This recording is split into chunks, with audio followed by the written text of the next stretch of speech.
We ended up building the sails that won the Whitbread Round the World race on a boat called Yamaha. Oh, wow. In 1997, I think. Yeah. And we built the sails that won the America's Cup in 1992, America Cubed. Those were almost all built in Annapolis at the Sobstad. Really? Loft Right here? Right here. On the Wind is presented this season by two old friends of the podcast, Rutgerson Marine, a hardware company in Sweden, close to home for me, and OPO, Offshore Passage Opportunities, run by our good friend Hank Schmidt, fan of the podcast, friend of the podcast, former guest of the podcast, which is a place where you can join Hank's mailing list and basically sail for free as a crew member on various deliveries that Hank organizes. It's a great way. I kind of started my career doing deliveries, and obviously we'd love for you to come sail with us at 59 North, but if you don't have the time or can't afford it, you can pay, I think it's up to $150 a year now to join OPO, and you get lots of opportunities to go on deliveries as a crew member. So check that out. That's sailopo.com. As for Rutgerson, I am in the process of ordering a new rig for Spica, new rig and sails. And part of that project is going to include installing a bunch of Rutgerson stuff on the mast and sails. So we use the Rutgerson bat car receptacles for the sails. We use Rutgerson clutches for the mast and a bunch of other hardware items. A good friend of ours, Ludwig, is the designer at Rutgerson. So it's really cool to basically have access to that. And unlike most other hardware companies, everything at Rutgerson is designed and built in Sweden. Ludwig's office is upstairs at the factory, and the factory is downstairs. So when there's like a design question, Ludwig walks downstairs to the production floor and they can sort stuff out. It's really cool. We've had a lot of fun using Rutgerson stuff over the years. They make really high quality stuff. And I highly recommend it. So check out Rutgerson Marine. That's Marin. There's no E on that. RutgersonMarine.se to see all that stuff. And I'm sure next time you go to your local chandlery, look around and see what the Rutgerson stuff that you can find there, because it's quite ubiquitous, really high quality, and a very cool story. Those of us in the U.S. know more about Harken. Harken's kind of a ubiquitous sailing brand. Well, Peter Harken and Göran Rutgerson were buddies back in the 70s and kind of started these hardware companies on a similar sort of timeline. And there's a really cool little story there. There's an ice boat hanging up in the factory in Sweden that has the Harken and Rutgerson logos on it because they were doing that kind of stuff together back in the day. So really cool story. I love working with these small family companies, as you know, and I hope you'll buy their products to support them because they support the podcast. Again, that's sailopo.com. Check out Hank Schmidt's Offshore Passage Opportunities, and that's rutgersonmarine.se. Thanks again to both of them for sponsoring this episode of the show. Ahoy, shipmates. Welcome back to the podcast. I'm your host, Andy. It was my birthday yesterday. I turned 42. I'm in Cabo San Lucas in Mexico, of all places. Probably the last place I'd choose to be on my birthday, but here we are. We arrived on Falcon late Saturday night. We're on our way up to La Paz, but we were behind schedule due to some very light weather most of the way down the coast. It was a very slow passage until it wasn't, when we had like 40 knots and ridiculous sideways rain. The darkest night I think I've ever seen at sea. It was crazy. Boats sailing 3 reefs in the main staysail and plowing along downwind at 14 knots while it's just howling on and off these super heavy squalls for like 6 hours. So anyway, we ended up in Cabo. We're leaving today to go up to La Paz to finish the trip. But we were late, so some of the crew had to get off here, and we're on our way to La Paz. I'm doing this intro on my phone because I'm not at my desk right now. It's like 7 o'clock in the morning. Customs is coming down to Falcon in a little bit. So I don't know what this episode is going to be, but I just wanted to give you guys an update from in the field here. I'm in Mexico. It's really nice to be back on Falcon. We've done our first trip of the year. The boat's doing great, and it's exciting to be back at it. I'm headed from here to the Bahamas in next week to help my dad move his motorboat down to the Exumas from the Abacos, and I'll check in from there when I'm on back there before I head home. All right, enjoy this episode. I think this one is with Jahn Tihansky, who I recorded with back in Annapolis in October. John used to be the Naval Academy sailing coach and is a friend of friends, knows everybody in the business, and he's been doing it for a long time. And it was a fascinating interview, and there's going to be a part 2. We alluded this at the end, but didn't get to the part 2 yet. I got to get back to Annapolis and interview him again, probably in April when I'm back there. So enjoy this episode. Thanks to August for producing this while I'm on the road, and I will see you next week. Until then, hold fast. You're listening to On the Wind, my podcast about offshore sailing. I'm your host, Andy Schell.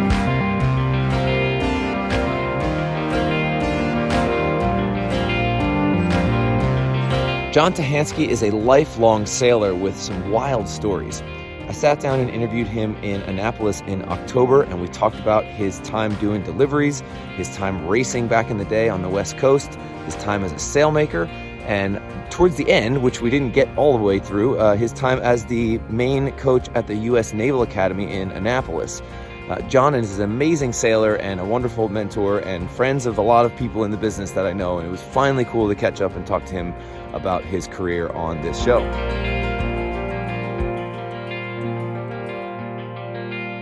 So, Jahn, if you can tell me your name and what you had for breakfast. Jahn Tihansky, and had my usual, which is a little granola, some fruit, and nuts, and some juice. So half a grapefruit, got to have that. Nice. Is that a holdover from Florida? Grapefruits? No. Actually, it's an acquired taste. I used to hate grapefruit. Okay. You get old, things change. All right, so we'll get started. I rarely do these face to face anymore because I've got a 5-year-old and we're home in Sweden. But can you just start us by describing the setting? We're sitting in Annapolis, and if you want to just set the scene for us. Yeah, so we're in the Eastport part of Annapolis, which is really a cool maritime community in Annapolis. My old sailing school is just down the street and around the corner from here, J-World, and that's so I spent. I ran that place for 13 years I essentially, I didn't technically start it, but I was there 2 weeks after it started and picked up the reins and ran with it. You learn a lot about sailing by teaching sailing. Totally. I thought I had, knew a lot until I had to run a sailing school, and oh my God, I had to break it all down, and we had a variety of different levels that we were trying to teach, from beginner sailing to, racing. And we ultimately, for the J-World program in the school, was started as a performance, kind of a racing school. And as such, that was the most people were coming with the idea of wanting to get into performance. But, the Annapolis area, the demographics around here, there was a lot of people, believe it or not, in the beginner level. And people wanted to go cruising as well, where the other J-Worlds up in Newport and down in Key West. That didn't really, register on their interest meter. So we started that. We kind of created the cruising curriculum and got a boat to teach on. And while I've done deliveries and some cruising, I never really in a super organized sense.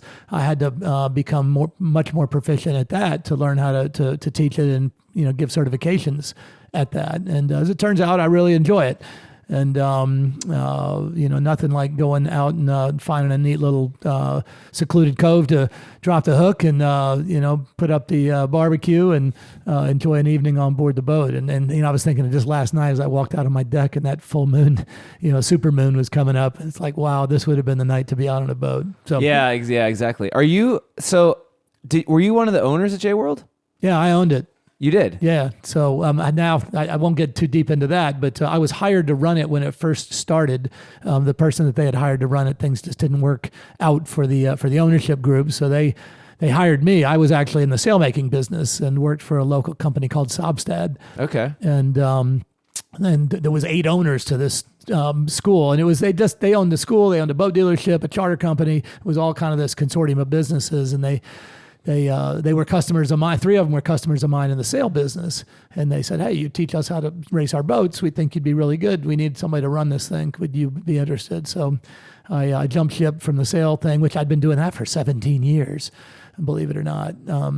And jumped over to do that. Well, there was 8 partners and they couldn't agree, on things. And after less than a year, they decided they were going to, fold their tent and move on. And there I was left hanging out to dry. Oh, man. So without going into details, I acquired the school from them and carried on. And so it was all the business. We split it apart because it was a boat sales and charter company. And I said, look, I just want the school. The people that I was involved with, I just said, I don't want to be anybody's partner. I just want to do my own thing. And so we kept those businesses together, but they were separate companies. And so I owned it and kind of picked it up and ran, and that's, that led to a lot of different things. Are you a sailor first or a business person first? Oh, tragically, I'm a sailor first. Same here.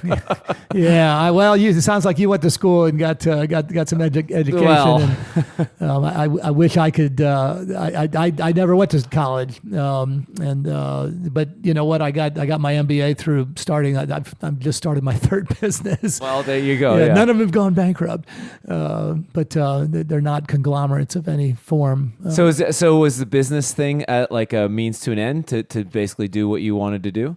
Absolutely. I mean, I learned from an early age. I loved sailing. My parents worked their ass off to get me into good education opportunities. I went to private school my whole life, so they were pretty disappointed when at the end of high school, college, prep school, I was not going off to college, and I was going to be a sailmaker, and it was a few rough years. So sailmaker specifically.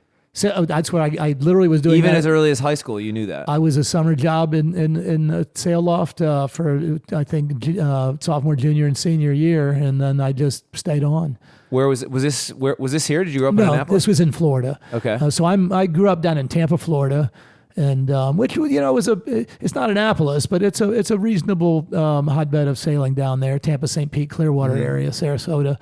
And and again, that was where I was from, so I didn't know any better. I thought this is where the center of the earth, and and so I got into that business. It's a summer job. Making peanuts. I mean, literally, I think I was making $3 an hour or something. 1970. Is this like hands-on sewing and that kind of thing? Well, funny you ask. So,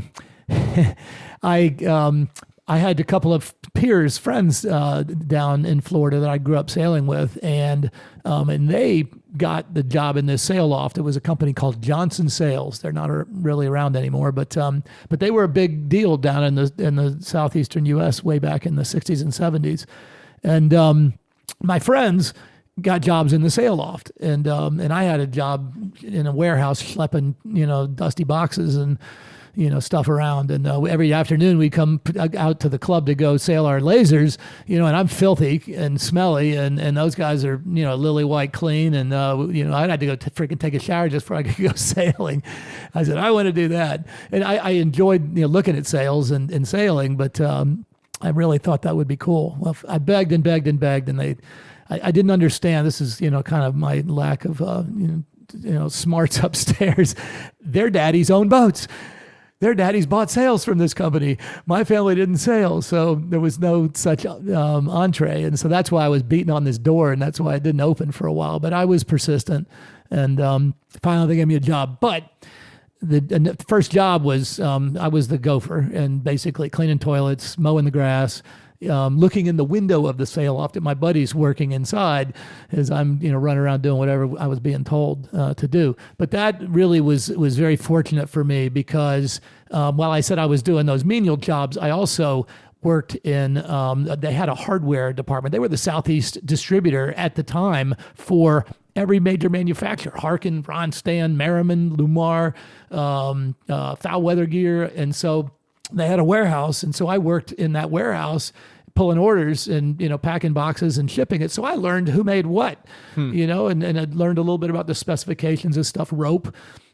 And but I'd usually finish that up at 10:30, 11 in the morning. So, okay, what next? And of course the manager I'm driving him nuts because he's just, so my God, what do I do with this kid? And so, go out and work in the rigging shop. And they had a full-on rigging shop, built masts and shrouds cool. and everything. So guess what? The rigger out there was really a cool dude, and he taught me how to do rigging.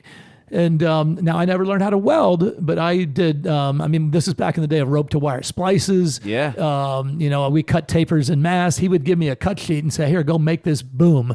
Wow. And literally cutting and installing. So you had like the raw aluminum extrusions, and you're fitting them out. It's going to be a D-section mast, and Yeah. get the tape measure out and all the templates, and That's cool. It was so, and he taught me how to do all that stuff. And here I am, 17 years old, 16, 17, 18 years old. So I learned rigging, I learned hardware, and finally, they let me into the sail loft. I think I didn't even get in there the first summer.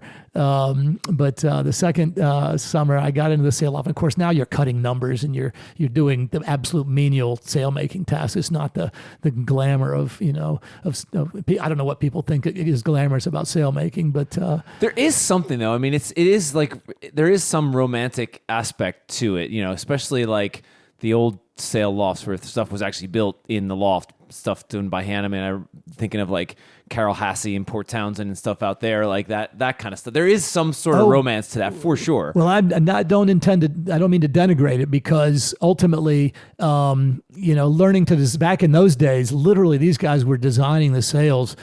Just had a piece of paper, and they were just roughing out some numbers and guessing about what the broad seaming was going to be to shape the sail. And it was somebody who was a seasoned sailmaker, so they had some idea, but there was no science beyond this empirical sort of database or whatever was in this guy's head.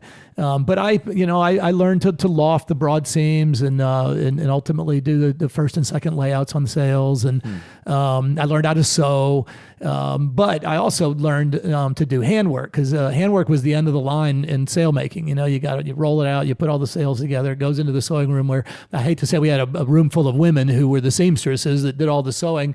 Out would the next day would come the sails in one piece, but kind of rough cut, and we had to then trim them and get them into their more final shape and put the edges on them, the reinforcement patches, and I mean there's a lot more than just a triangle of fabric that goes into making sails. But I got to sort of do most of that, but the handwork was where things stacked up, because the delivery, you can't deliver it till it's done. And so I sat back in the handwork section. If you ever go to a sail loft, there's a bunch of wooden benches and, literally tree stumps, wooden stumps where they're pounding grommets and things like that. And I had a couple of these old salty guys who had been doing this for a long, long time, who taught me how to hand sew, and how to basically finish sails. And so I know how to hand sew. I can hand sew rings into corners. I can hand sew a wire into the luff of the sail.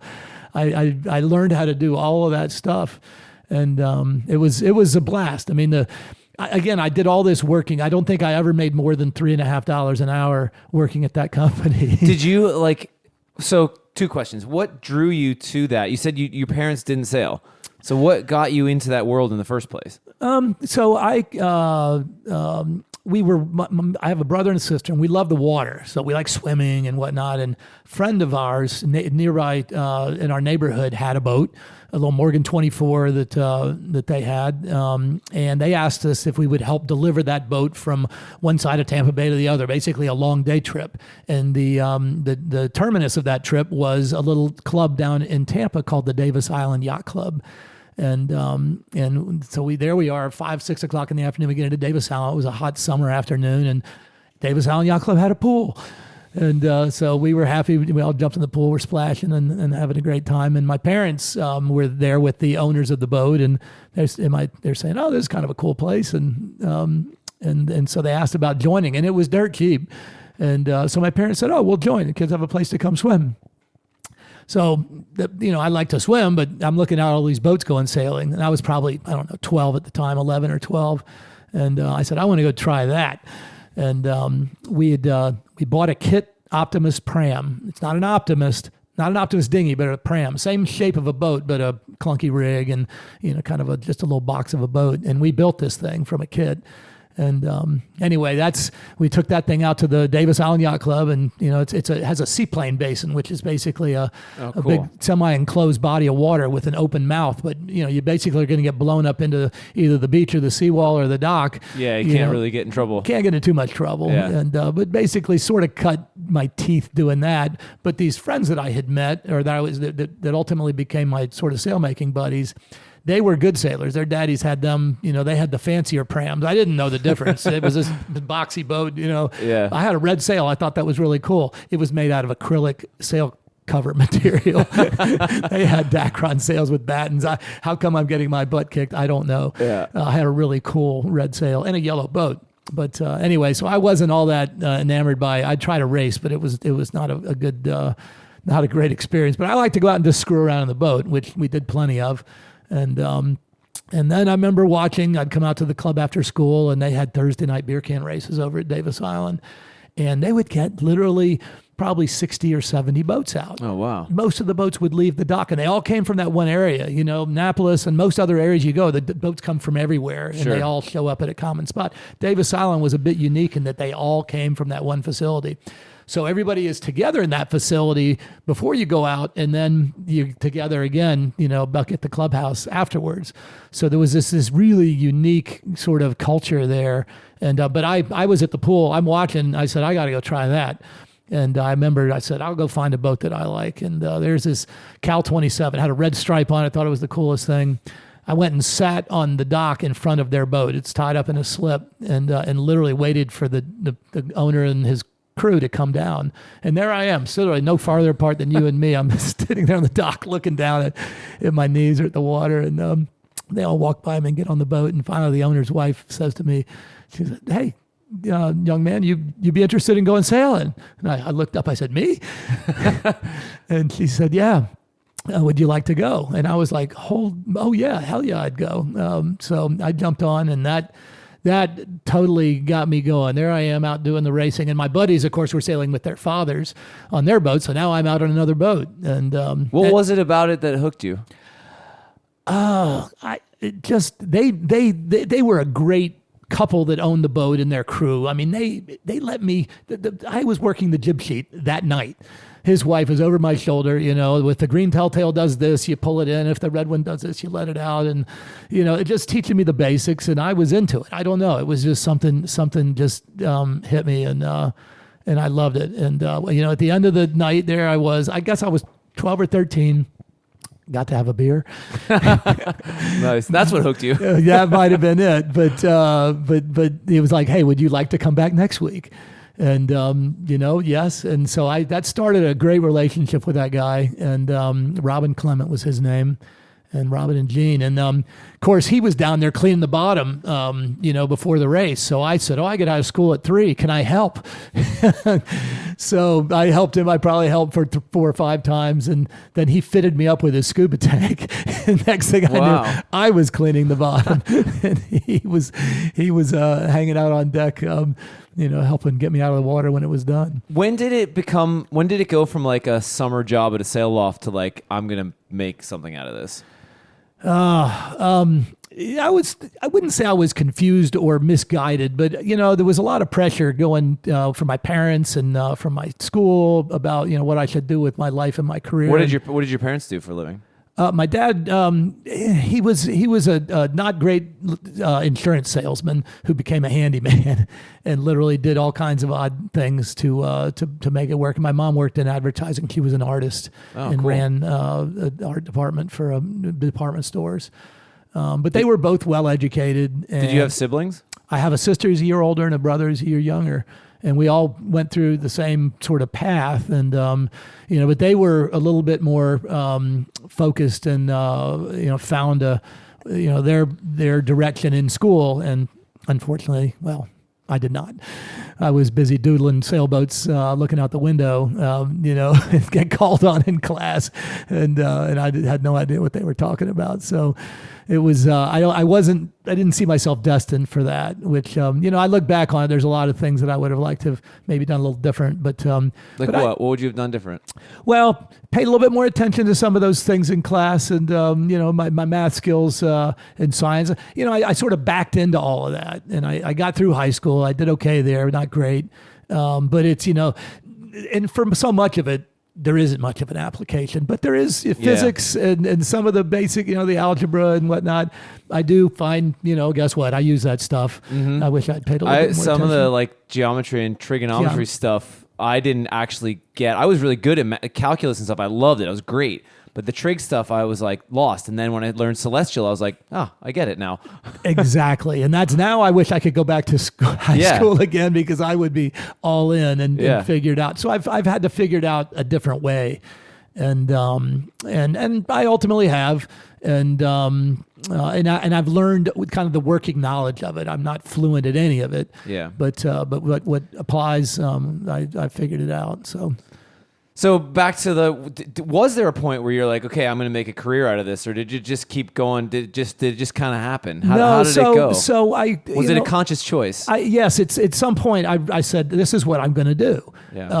I remember the sail loft I was working for. I was there. It's 3 summers, and then I stayed on and worked for the into my my year after graduating, and then a rival sail loft, Hood Sailmakers. I'm sure you're familiar with them. They had a franchise down there, and they I knew some people that worked there, and they called me up, and I think they stole me away for 30 cents an hour, raise. I got to go work for them, but I got a lot more direct responsibility and I actually, while back at the previous place, Johnson Sales, myself and a couple of my coworkers that were older than I was, we bought a 3-way partnership in a J24. And I had been crewing on boats, but I had, I'd owned the little pram, and then we actually got a Sunfish along the way. But we bought this J24, and I'll never forget. It was a new boat that had been, new. The dealer had it for, I don't know, a year and a half, and they hadn't been able to sell it. So we bought it from them for a pretty good deal. And I remember my payment was $99 a month.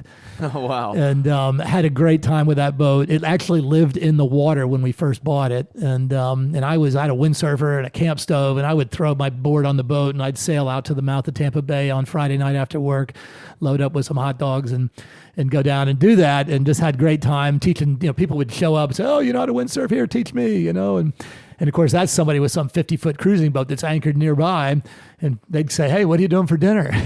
And so I get invited for dinner, and then they'd invite me back over for breakfast. And after a while, I would just bring a bag of Doritos just in case nobody was out there. But I would almost every time get invited to come over and have meals on these other boats. And anyway, but I sailed the boat, and then when I moved over to this other company, I was racing the boat at that point because my partners wanted to race, and they let me drive. They loved the crew, and we actually were fast, and we were winning some races, and that's sort of what got me on the radar of the Hood Sail guy, and so they hired me over there. But again, I wasn't a lackey, but I was a grunt crawling around on my hands and knees making sails and enjoying it and loving it. But now I had sort of a focus on some racing. We were competing, and then we were actually started to win some regattas. And the big sort of I remember 2 things. We went down, and I remember we drove down to Miami to do the midwinters, 100 boat midwinters, and probably this was 1981, 80, somewhere in there. And going into the last day, it had been a funky regatta, light air and everything. We were winning first, out of 100 boats. And people, I remember going all into J24s. Yeah, this is one design. The J24 midwinters. And I remember going into with the social, the dinner, whatever, and everybody's aghast at the looking at the leaderboard and going, who's that? And I remember somebody said, "Oh, it's a flash in the pan, light air. Those guys, they're pretty good in light air, but if we get some breeze, which we're supposed to have tomorrow, they're gonna fold." I just remember somebody saying that. And I'm like, "Argh." And sure enough, the next day it blew pretty hard, and they had 3 races, and we faded. So I think we dropped probably to 10th or 11th in the regatta, but still. Top 10, top 11, and that was like, okay, there's some talent here. We're not idiots. And anyway, we came back, sailed some more, got better, and then I remember we did the district championships in the J24s. This was 80. I guess it was 82, early 82. And my boss at Hood Sails also was an avid J24 sailor, as were all the other sailmakers, our rival sailmakers down in the Tampa Bay area. And we won the district championship, which at those days you had to qualify to go to the world championships. It wasn't just an open deal. And each district got one entry, and we won. Well, but here's a kid I'm making $4, 30 cents an hour. How am I going to go to San Francisco? Well, I was going to ask that. Like, there's not really any money in this. Then. No. I mean, there really isn't now, I guess. Well, no, not really. I mean, that's a whole nother subject. Yeah. But anyway, the interesting part of this is I beat my boss. But the better part is he was third, and one of our rivals was second. So if I didn't go to the Worlds, our rival got to go. And my boss was not going to let that happen. So he paid for you to go? He gave us a van and a gas card.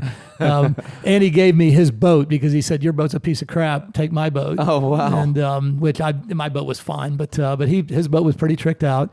And we went over to the yacht club, Davis Island, and they put on a fundraiser for us. And we found somebody that lived out there, found a house to stay in. So we cobbled it together and made it work. So you drove the van, towing the boat cross country? 2,800 miles. How long did that? I mean, what an adventure! Like, yeah, geez, me and my cool. brother, younger brother. I was 1982, 20 years old. My brother was 19, and there we are going to San Francisco. And you got to remember, all the regattas that we'd been winning had been these light air. Yeah. San Francisco is going to be breezy. And everybody is saying, "Oh, you guys, you're the wrong boat. Somebody else should go." And I'm like, screw that. Anyway, so we get out there, and beautiful place, and there's 70 boats, I think, in that regatta. And anyway, we get out there in the first race. It was an odd. You sailed in San Francisco Bay? No, never been. Falcon Okay. is actually there as we speak, hauled out and leaving there at the end of beginning of November, I guess. So a really, really cool, but very different from East Coast and Florida and whatnot. Cold, and can be rough when the wind comes in, sea breeze. But anyway, so we're out there, and I remember it was an easterly. Normally, it's a sea breeze that comes in from the west through the Golden Gate. Right. This was a land breeze, and it was sort of, they call it a Santa Ana, and it can be windy too. It's like a Sirocco or something. It's basically drainage wind coming off the hot land out into the bay, and but it's not what everybody has studied for. That what is San Francisco? Oh, you can do this in the Berkeley Circle, yada yada yada. And so anyway, for whatever reason, we start, and we're first at the weather mark. Out of how many boats? 70 boats. Oh man. And it's windy. Yeah, It's blowing 20 to 25 knots. And I remember, thinking to myself, oh my God, you don't know how to sail when it's windy. You're likely going to crumble, and I'm in my team, in my crew sees that I'm sort of, struggling a little bit. And we have like a 30-yard, 40-yard lead on the next boat.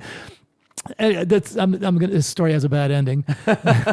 Not a bad ending. It's a good ending. But so we go around the race course, and we're holding, we're holding off. It was like a 6-leg course. And I remember saying to myself right then and there, I said, God damn it, what have these guys got that you don't have? 2 arms, 2 legs, whatever. You just got to work your ass off, and let's make this thing go. And so we kept on it, and around the race course we went. There was people there: John Coleus, John Kostecki, Kenny Reed.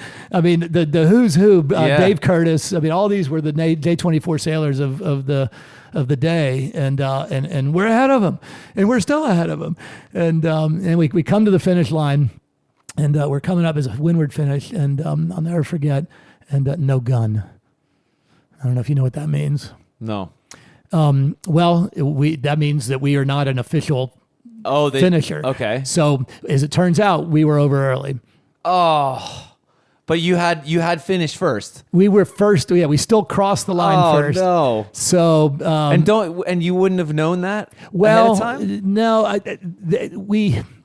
for whatever, I mean, with that many boats, it's hard to see the committee boat. We were down the line. We were masked. I remember the guy that won the race, we were masking him.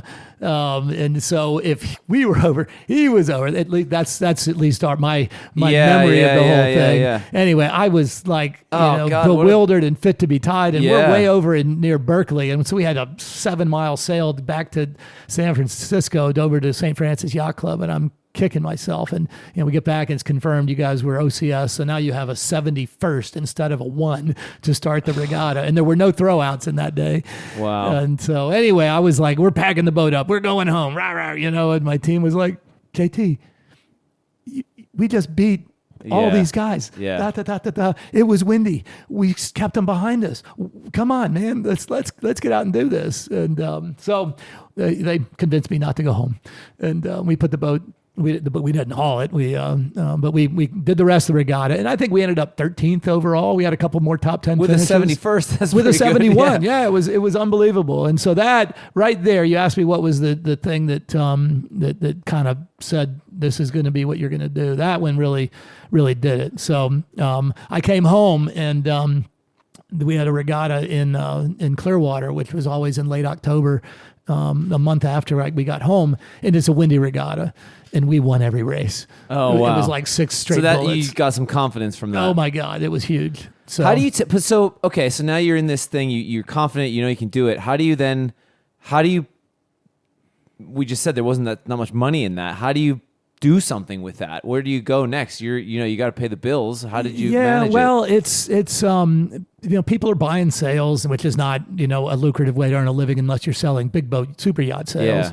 Yeah. But that's, at this point it was more passion for the game, and I'm making enough to make ends meet, and that's, So you were still working at Sail Loft, was paying the bills. Yes. And you're racing for fun? absolutely. There was no pay for racing, Yeah. And then I, somewhere along the line, got this crazy idea that I'm going to start my own sail loft.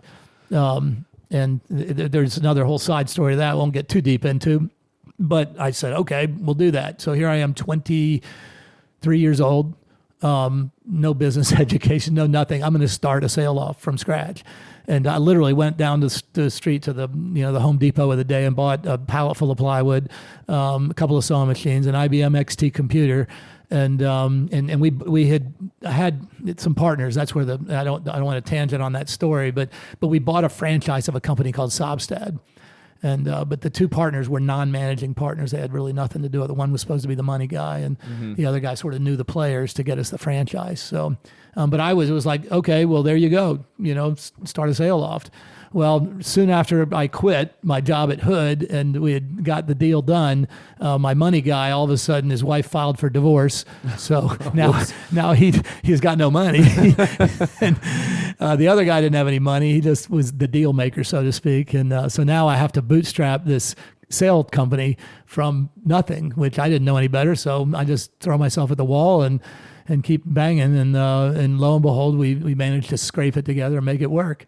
Wow. And but at that point, now you're sailing with customers, designing sails, out there cutting and building sails. I ultimately hired a couple people to work for me doing that. And then you're running around, you got to be everything. And that was, it was a big eye-opening experience. I remember I think I made $9,000 my first year. That was what I was able to pay myself. Because I was paying my employees more than I was getting paid. And, but did that, and my partnership ultimately crumbled, and that's, like I said, a whole nother story. One of them had owned the Hood place before, and so he had me start this because he had a non-compete with the Hood people, unbeknownst to me. Wow. So after his non-compete expired, he said, "Oh, you did a great job starting this place up. Now you're going to work for me." And I told him to pound sand and walked out the door. Wow. But I got hired by the Sobstad people up in Connecticut, which was the headquarters, and it was a global company. I mean, I mean, I've recognized that. They were all over the place. Yeah. And so I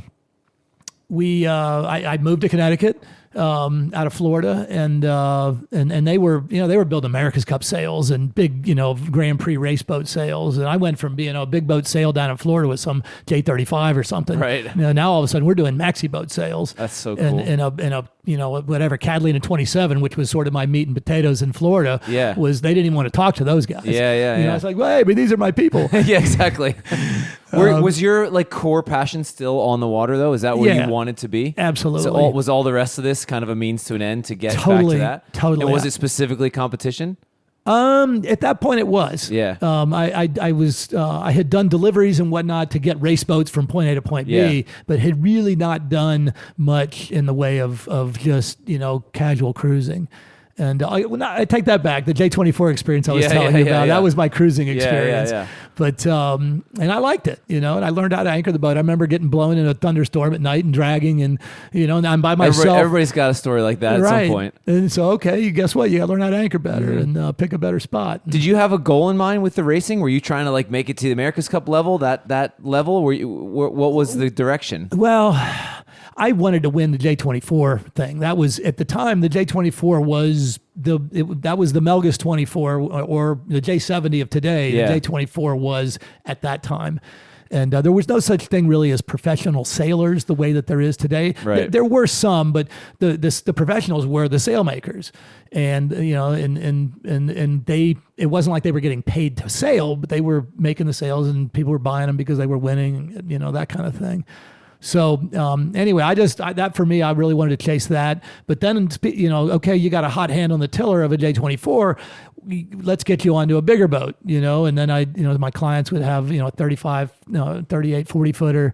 And so I started doing some offshore racing, SORC, which was down in Florida, which at that time was a series of offshore races, and it has now returned to those roots. But I think I did 12 or 13 of those old SORCs. Oh, that's cool. And that was, I started out as a bow guy, but they quickly said, oh, this guy can drive, he can trim, he can, fix the sail. And so, to me, I as a sailor, I think one of the biggest virtues of a good, somebody I want on my boat kind of sailor is somebody who can do anything on the boat. Yeah. They may not be a master at any of it, but they can drive, they can fix the freaking engine, they can.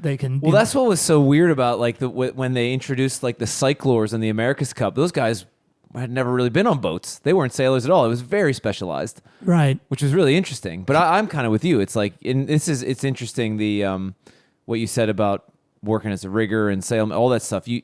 You probably didn't know at the time how well-rounded that was going to make you. No clue. Yeah. No clue. But it was, now I look back on it, I was going, I wouldn't change anything. Yeah. It was really, really good. And then, even when you're out on a boat and some of my customers' boats were not, they needed attention, and they weren't either came from the factory not finished or whatever. We got to get stuff done to be able to get this boat on the race course. And so you learned how to do a little bit of boat carpentry, and a little bit of mechanic stuff, the electronics, all that stuff. And again, I'm not a master at any of it, but it was like it had to be done, or we don't have it. So you said the professionals back then were the sailmakers, because that's like Ken Reed now. I mean, he's done Volvo Ocean Races, America's, all that stuff, and he is affiliated with North Sails now, I guess. Isn't he like the CEO of North Sails or something? He is. So I don't think I ever made that connection that was the path. Kenny was certainly a college All-American. He might have been college sail of the year. He went to, I think, Boston University.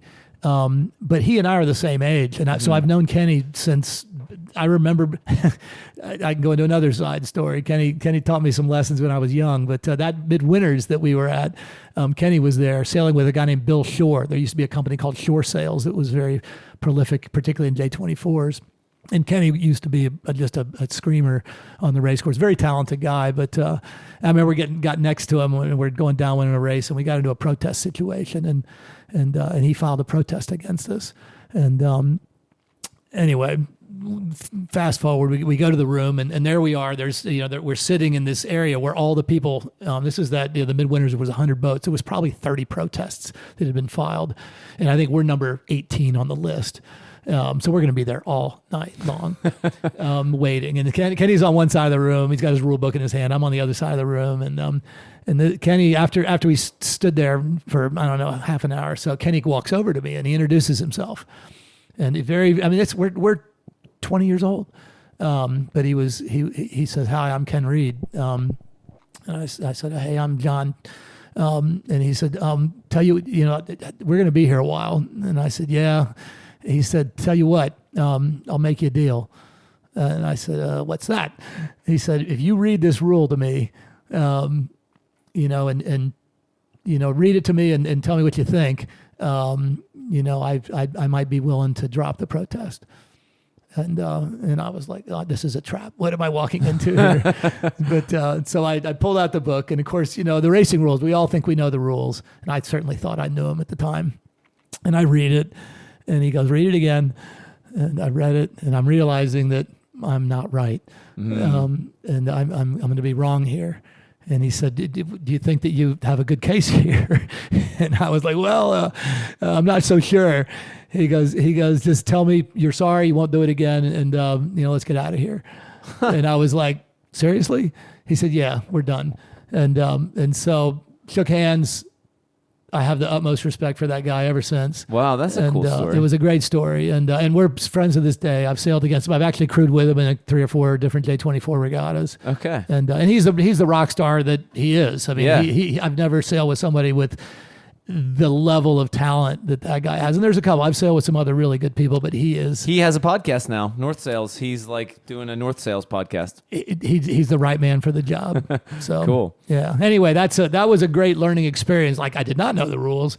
And Yeah. here was a guy, and again, he was a college sailor at that time, and was not yet the college sailor of the year, but he, I knew he was good. He I don't think he won the regatta, but he was top 5 in that regatta. But anyway, I've met and sailed with some really, really good people. Been really lucky through the sail business to come across other really good people. I crewed with a guy named John Kostecki, who's from San Francisco, and he was a Volvo round the world race winner sailor. And but way back when I crewed with him, he borrowed my boat and we won the J24 Winners one year. It was cool. 1986, I think. And do you wish you had gone that route, doing the around the world stuff, big boat stuff like that? I wish I had. I just wasn't positioned. I didn't position myself properly to do that. Being from Florida, I just wasn't in that stream of people, the connections and whatnot. And I probably should have just knocked some doors down that I didn't at that time to have done it.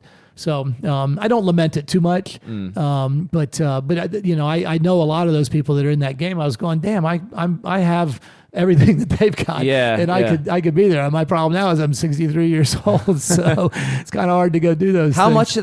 How much of that was like just being in the right place at the right time versus talent versus who that sort of thing?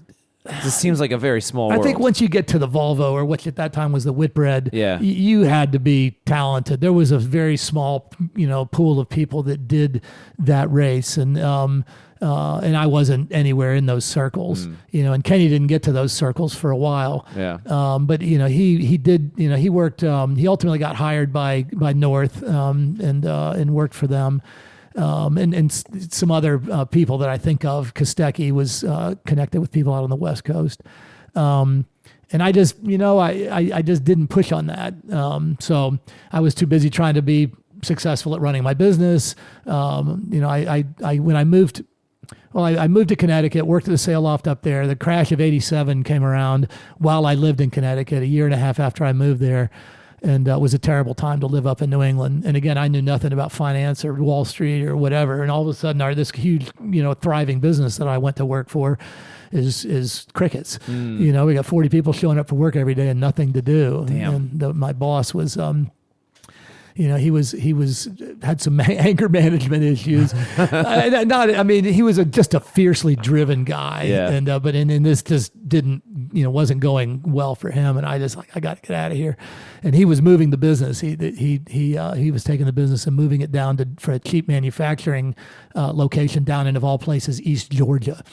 The middle of nowhere. And I was like, I'm not moving to East Georgia. So I moved to Annapolis instead, and ended up here, and went to work briefly as a yacht broker. That was something that I was not really destined to do. And of course, this is right after a market crash recession. Who's buying yachts? How smart am I? And then I went to work for a guy named Larry Leonard, who owned the franchise of Sobstad here in Annapolis. And he said, "What are you doing here in the brokerage business? I need help. Come back over and help me in the sail loft." So I did, and worked primarily as a sales guy. But even there, I was a hands-on sailmaker, so I've always never missed a chance to run back into the loft to go help finish sails or something. Cool. And but that was really a big turning point for me, because this was in 1989, 88. And Larry although he was only a few years older than I am, he was going after big business in that game, and he was tilting windmills. He was going right after North's jugular and going to their customers and basically saying, "I'll build a sail for you, and if it tests faster than North sail, you buy it." That's the deal, right? Oh, wow. So, but basically building spec sails for these 50-foot boats and these maxi boats. And lo and behold, he was picking these customers off one after the other, and North was just infuriated. but I was working for him, and we ended up building the sails that won the Whitbread Round the World race on a boat called Yamaha. Oh, wow. In 1997, I think. Yeah. And we built the sails that won the America's Cup in 1992, America Cubed. Those were almost all built in Annapolis at the Sobstad. Really? Loft Right here? Right here. Wow. I mean, most people don't know, and I have a lot of respect for a lot of companies, including North. But North back in those days was the freaking evil empire, So whatever we could do to take a chunk out of them was worth That's doing. That's really cool. And but Larry was, he was one of the hardest working, most talented sailmakers, and a great sailor to boot that I ever had worked for. And just his work ethic, his business ethic, he just was a stand up, guy. And the only downside is he owned the place, and I had been in places where I had sort of thought I'd owned them. And yeah, had the run of the place. So it was like, I'm always going to be the second fiddle at best, and I wasn't even that. So the opportunity to come along for the J-World thing, that's what segues into that J-World where they, these customers said, hey, you want to come run a sailing school? And I said, oh, maybe a chance to do my own thing. So what was it? So that seems like a theme here that you wanted to be doing your own thing, being in charge. What was it? Are you naturally suited to that? Yeah, I'm not just a super aggressive rah type A person, but when I get a vision on something, I definitely pursue it, and I can rally people to get them on board with it, whether it's running a boat or running my little company. I mean, and starting J-World, I mean, literally, I remember walking in the door and there were these little wet behind the ears college kids that were my instructors, and this for their first day of training. We opened doors in 2 weeks here and for our year. And it was like, okay, I've got to be their mentor. And, here I am 5 years older than they are, and somehow make this work. And anyway, but I was passionate about it. I really... And this is what the guys that had hired me said, you really have a good way of explaining things in a way, breaking them down to something that I understand. I can see it, and I get it.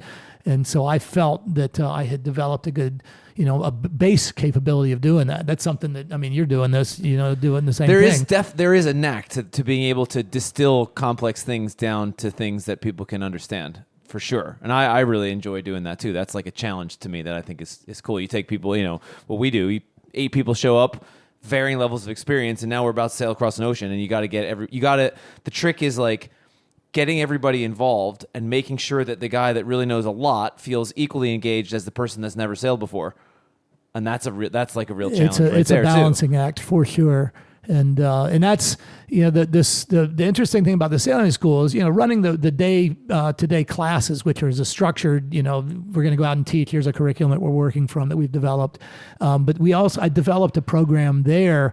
We called it the J-World Big Boat Race program, where we would actually go and compete in regattas with the smallest boat was like a 38 footer and up to a 45 foot boat, keel sloop rig keel boats, and I would take, whoever walked in the door with a credit card. Yeah. I hate to say it, but it was, that's what we were doing. And I had the Maytag repairman was one of my clients, Nice. A guy who built stereo hi-fi systems was another, an accountant from Malvern, Pennsylvania. Well, as we speak, Nikki Henderson is on her way to Malta for the Middle Sea race in exactly that same situation. People that have paid to go on a 59 North racing trip, and they'll do a week of race training on the boat they'll race on, and then they do the race. And she did the exact same thing last year, and they ended up third in their class, I think, with a people have never sailed before, completely varying levels of experience. And I think Nikki is especially proud of that because she's friends.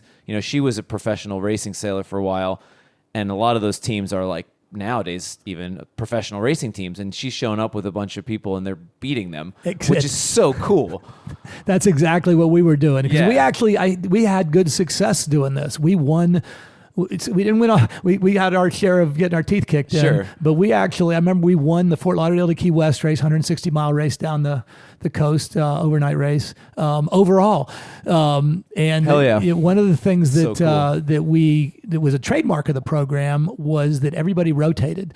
Yep, So that's exactly what I'd Nikki set does. my watch Yeah. for an hour, and the alarm goes off. It's like, oh, time to rotate. Yep. And so guess what? You're doing the main, you're trimming, you're driving, you're doing the bow, and that's what we would go through that. And so we won that race. We won the SORC, which became a buoy race regatta down in Miami Beach. Remember, we won our class there on 2 or 3 occasions. And we won what was known as That's another thing altogether too. An offshore race versus a buoy race. That's a completely different skill set. Totally. But it was what I learned about that was you just got to get people to get in sync. Right. Certainly they got to be skilled. And one of the things that I put 3 coaches on the boat, myself being the sort of the head coach, and then 2 helper coaches. And I remember doing one early on from a financial standpoint. It's like, oh, we're never going to make any money with this. So I said, okay, we're going to cut back to 2 coaches, myself and one other. And of course, it blew the dog off the chain, that regatta. And we were lucky to get back alive. and the boat sort of in one piece. I'm sure we blew up 1 or 2 sails and whatnot. And it was just like that. That was hazardous. And not, it wasn't fun, and people were scared, and it's like no. And so I remember I came in, we talked with my coach and the other coaches that had been with me in the past, and then we came up with this. I said, we got it. The 3 of us on board, whatever boat we're on, have got to be able to grab the fire extinguishers and put out whatever freaking Chernobyl fire gets started, and keep it safe. Not hurt anybody and not wreck the boat. And we also have to learn how to make decisions that when things do get, out to the edges, that we're just not, we pull the throttles back. That's right. Yeah. And and that, I learned a ton, and by the grace of God, lived and didn't hurt anybody significantly. We had a few injuries here and there, and but that really. And then I sort of went with that model the rest of the way, and we raised our rates, but we never charged enough for it. Yeah. That's the hard part. We charge quite a lot for our trips, and there's still not that much left at the end of the day. Right. Till you pay for the boats and the staff and stuff and the traveling for, in our case, flying all over the world. There's not that much left. There's a reason that not many people do this kind of thing. Well, and it's hard work. It's not that much money in it. Right. It is.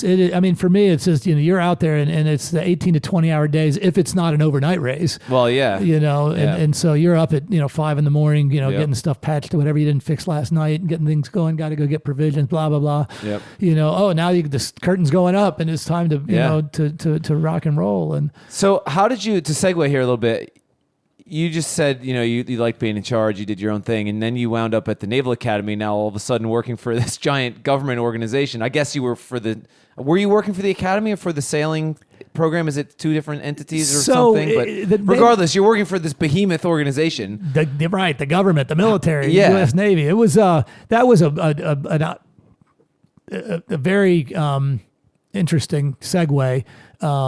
And how are we doing on time? We're good till we got another 20 minutes. Okay. Yeah. So I was running J World, and things were moving along pretty well, making reasonable money. One of the things that we had segued into, I won't go down that rabbit hole, but we had gotten into corporate team building programs. Yep. And I had a client who was a learn to sail customer who said, "This is really cool. I'd love to bring my team out and actually, but I want a real team building program. I don't want to play company softball or whatever. We can do that anywhere.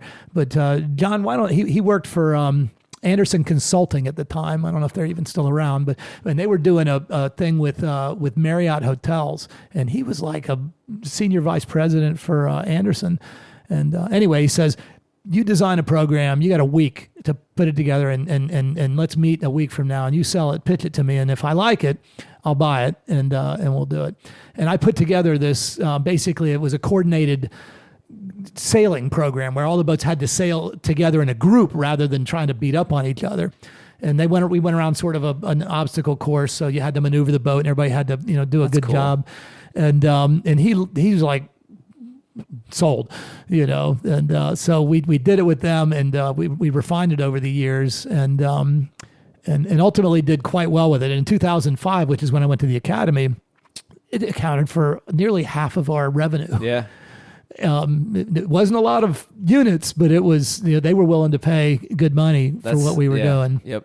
And so I mentioned that because a big part of that was team building and leadership. Somebody on board that boat had to be running the show, and so they had to. And sometimes they didn't come to the program ready to assume that role. Right. But we had the little program that formatted and designed to where they had a little script they could follow and a coach to I love that facilitate kind of it. stuff. That's so cool. I love that kind of stuff. That's so cool. I'd do it again. Yeah. I hope I can get back into that side of the business at some point. But having the school with all the boats was a key piece to that. Sure. And an instructor staff, a lot of part-timers, but people I could call in if I needed 12 or 14 coaches, boom, I could get them. Yep. And away we went.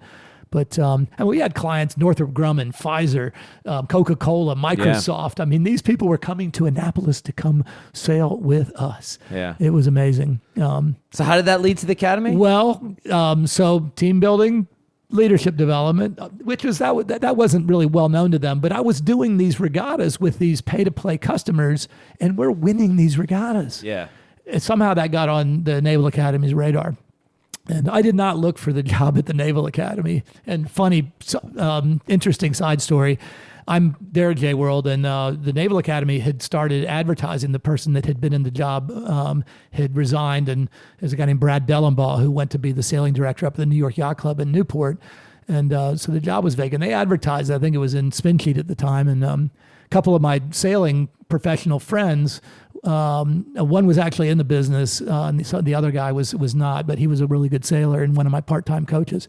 But anyway, he goes, "Hey, JT, I'm going to apply for this job as a head coach over at the academy. Would you be a reference for me?" And the first one asked me that, and I was like, "Sure, whatever." And so I wrote a letter for him and gave it to him, and then another guy asked me if I'd be a reference for him like a week later. And I'm like, "What's this Naval Academy job all about?" And I went and got the magazine, and I looked at it, and I read the thing, and I was like, "Oh, that sounds like a pretty cool job." And then I read all the requirements, the qualification requirements, master's degree, minimum 5 years college coaching. Oh, wow. Okay. There was a long list of things like that. And I was like, I meet 2 of these 10 criteria. It's too bad I'm not qualified. Too bad I was a screw off bag, didn't go to college, yada, yada, yada. And I was like, well, I wrote the letter for this guy and gave it to him and kicked myself and then went back to work. And a week or 2 later, my phone rings, and it's a guy by the name of Gerard Vandenberg, Commander Vandenberg. He's, "Hi, I'm Commander Gerard Vandenberg. Are you John Tihansky?" "I am." "Mr. Tihansky, I'd like to take you to lunch." I was like, "Well, it's April. I'm getting kind of busy here opening my school. What do you need?" He goes, "Well, I've got these applications here, and I saw that you're listed as a reference on both of them. I'd like to talk to you about these candidates." And I'm like, okay, but I got an hour. Davis's Pub. So wander over here. I wander over Which here. we're 2 doors down from as we speak. Exactly, right around the corner. And I show up, and I consider myself a professional. Tuck my shirt in, I've got socks and shoes on, and there's Gerard in his khaki Navy uniform. He's got his little cover on, and and he was perfectly dressed. And I'm like, okay, this is the Navy. And we sit down and introduce ourselves, and then we grab a table, and Gerard says to me, "John, how come you haven't applied for this job?" And I was like, whoa, wait a minute. No. I said, well, I'm first of all, I'm not qualified for it. I looked at the requirements, and I'm not qualified. And second of all, I have my little company around the corner here that is like a crying baby. I got to get back over there and run this place. And he's going, "I think, you should apply for this job." And I was like, "Oh, you're killing me." Really? And so it went back and forth. I said, "Gerard, now I'm mad because I can't. Okay, you're dangling this thing in front of me, and I can't do it. And I'm really, it's distressing me. And let's talk about these 2 candidates because I'm running out of time." And he said, "What's it going to take for you to take this job?" Wow. I've been talking to the guy for now 20 minutes or half an hour, and I'm just like, I can't. What am I supposed to do? Quit? Yeah, it's your own business, right? Yeah. And he goes, think about it, figure it out. And I was just like, in my life, how many times has somebody ever said, what's it going to take? Yeah. And I can tell you, not very many, if at all. And so I was like, oh, so I we ate our lunch. I wandered back over to J World, and I get in my office over there, and the phone rings. An hour later, it's Gary Jobson. Gary says to me, Tihansky, meet me in my office 7:00 tomorrow morning. Yes, sir. He's been on the podcast, actually. I'm sure he Probably has. 7-8 years ago, actually, in his office. Great guy. Super guy. Mover shaker in the business. Anyway, I get over to Gary's office 7:00 sharp the next morning, and I walk in there kind of shaking in my boots, and we sit down, and Tihansky, you'd be an idiot if you don't figure out a way to take this job. And I'm like, but well, how did he even know about it? He was on the FAILS committee, which is a steering committee over at the Naval Academy for the sailing program and for the. I guess he probably knows everything He knows sailing-wise everything in this town. Yeah, he does, and so he's like Don Corleone. I'm sitting there in his office, and I'm just like, but Gary, and he's going, you'd be an idiot to let this go by. You're doing what you do for a living. This is a pinnacle type thing. Yeah. And I'm like, it's Gary, it's complicated.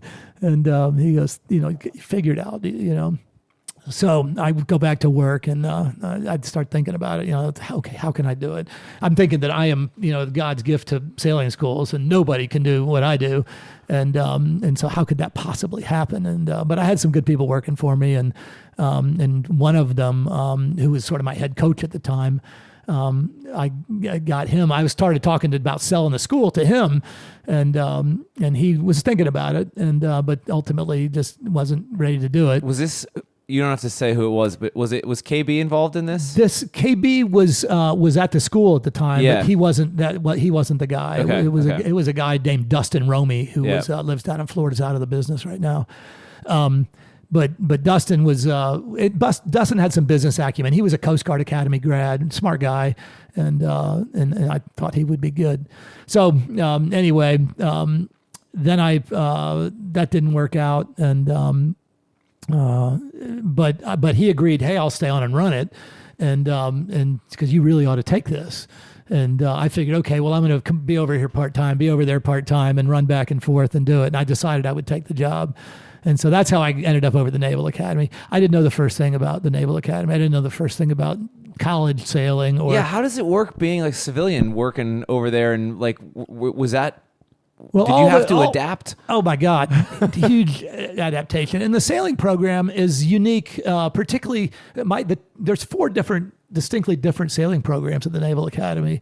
There's plebe summer, which is every incoming plebe, 1,200 of them, get an experience on a boat. I won't say they learn to sail. They try to tell you they learn to sail, but the people that teach them to sail learned to sail last week. So and now they're the teachers. So they basically, and back when I started, they actually had like 27 hours of training allocated to sailing. So some of them actually did learn to sail, but now they get 10 hours. Yeah. It's been whittled down over the years. But anyway, that's one program. There's a program called the OSTS or CSTS, or they call it different things depending on who's in charge. And that is midshipman leadership training. And that's what the Navy 44s are purpose built for, is for that CSTS program. And then there's the dinghy team, which is intercollegiate sailing on dinghies, and of which there's 370 colleges around the country that have dinghy teams. So that's a college sport. It's not NCAA, but it's college sport. And then there's the offshore sailing team, which was my program. And we were so you were picked for that specifically for the offshore sailing team, which was a varsity sport. Yeah. And unbeknownst to most people, it teeters between the second and third largest sport at the academy. Football's number 1 by a long shot. Yeah. Okay. And we were number 2, number 3 between track and the sailing team, the offshore sailing team. We had, at our peak, we'd have about 100 kids on the team. Cool. It's cool, but we had very little resources. We were like this redheaded bastard step kid that the athletic department really didn't want us, the professional development department really didn't want us because you're a sport. And it was, so I got in there. I said, I don't know what the hell I'm doing, but I'll just do what I know how to do and teach people how to sail big boats. And that's what I went about business of doing. And we had Navy 44s, but we also had a lot of donated boats. Well, that's where Eastbjorn, our Swan 48, would have been one of them. Well, that boat was seized for running drugs back in the day and was at the Academy, I think, till like 97. And it either won or was second. They had two Swan 48s. They had Constellation, right, which is the famous. Yeah, I think Constellation won the Bermuda race one year with 1992. midshipmen. Yep. Yeah. Yep. So yeah, that's how we ended up with that boat. Yeah. You said they have a fleet of these donated boats plus the Navy and those 44s. turn over. I mean, it's because they sell them then to raise money for the Sailing Foundation. Yeah, There's a 501c3 that supports the sailing programs, and we had when I took that job, there was a bunch of Grand Prix racing boats over in the parking lot across the river. Yeah, that's a cool boatyard over there, man. That nobody really ever gets to walk around in, but yeah, it is. It's it's a Navy shipyard / boatyard. But anyway. Lot of stories I can dig into, which we don't have time for there. We'll do it. We're gonna have to. We're running out of time on this. We're gonna have to do part 2 on just the Naval Academy stuff. But anyway, keep going. Well, the donated boats that we've had, which I'll just sort of throw a primer out there. We had everything from TP-52s. We had 4 of those over the time I was there. 2 Reichel Pew 66 carbon, full-on hardcore offshore racing machines. The one Zarafa has won the transatlantic race twice. And is just it's a great boat. Really, really unbelievable. But we got to take kids who. Most of the kids on the offshore sailing team don't know how to sail when they walk in the door there. A few of them do, but they didn't make the dinghy team, So that's it's a learn to sail, fast track, learn to race, learn to develop as a team, and then we're going to go do a Bermuda race, or we're going to go do Halifax or something, and knock on wood, I'd say probably my proudest accomplishment is after I did 18 summers of these summer training programs, and I brought everybody back, and we had a few injuries, nothing significant, but everybody came home, and that, is, you look at the numbers and the experience levels, and you're getting on. You're talking about boat size and stuff. You're getting up to boats that are big enough that you can easily hurt people. The boats, the 166 footer they still have over there. Yeah, killed a pro sailor. Yeah, Kodiak, the boat that's in the yard over there, killed a bow guy. Way back when, long before we got the boat.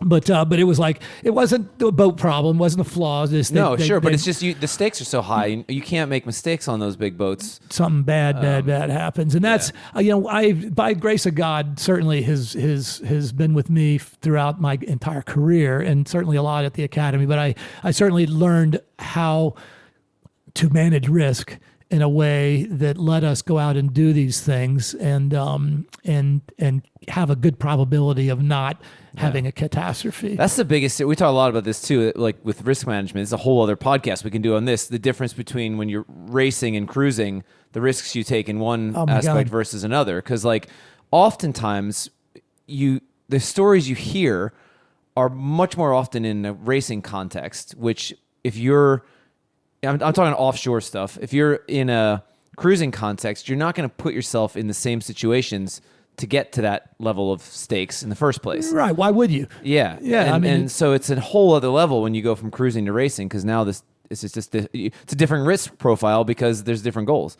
Yeah, for sure. And I mentioned we had these Transpec 52s, which they're a F1 race car. Yeah. You drive a race car at 220 miles an hour. That's what this boat does, in its own way.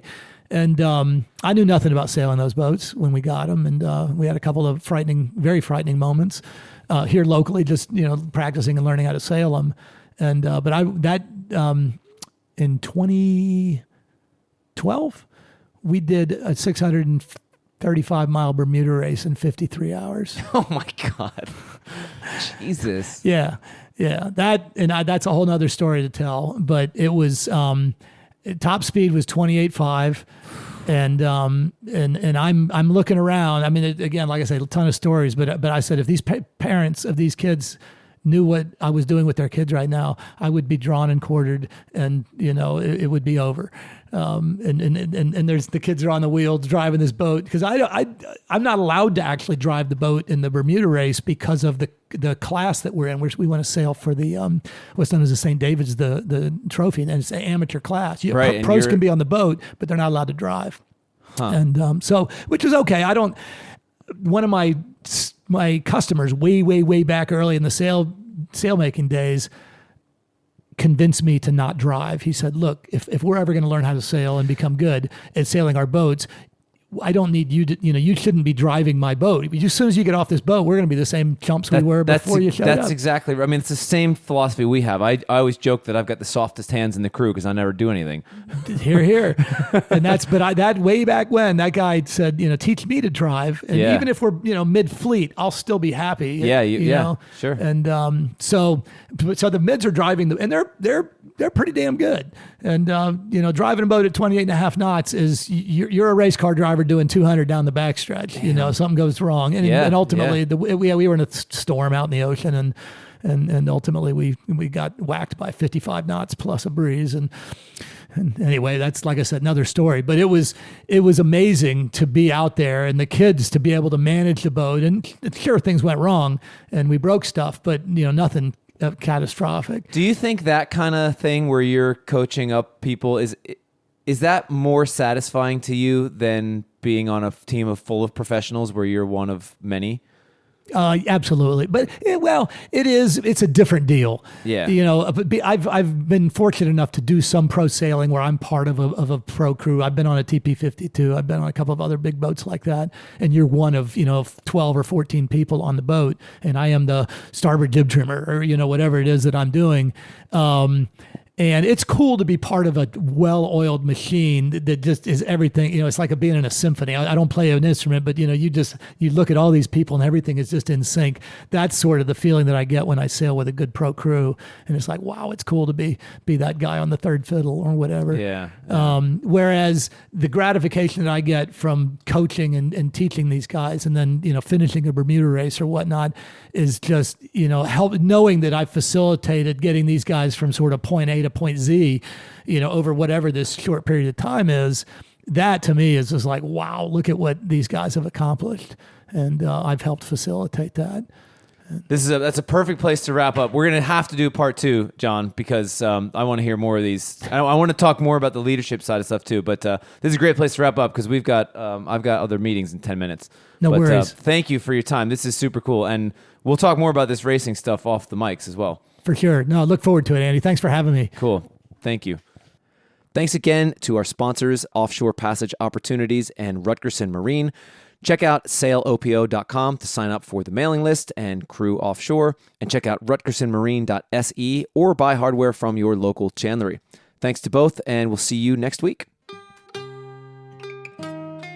On the Wind is the podcast about sailing, created by 59 North and hosted by me, Andy Schell, and also by Nikki Henderson, Jesse Zevelkink, and August Sandberg.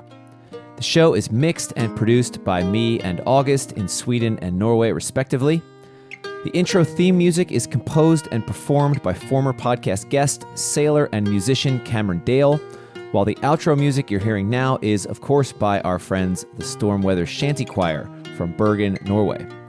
We love hearing from our fans, so send your questions and comments to holdfast@59-north.com, and please do us a favor and review the show on iTunes or wherever you get your podcasts. Don't forget to join us on the Quarterdeck as well to nerd out about seamanship. That's quarterdeck.59-north.com. Until next time, hold fast. I spent it fast, got drunk as drunk could be. And when me money was all gone on liquor and the horse, I made up me mind that I was inclined to go to sea no more.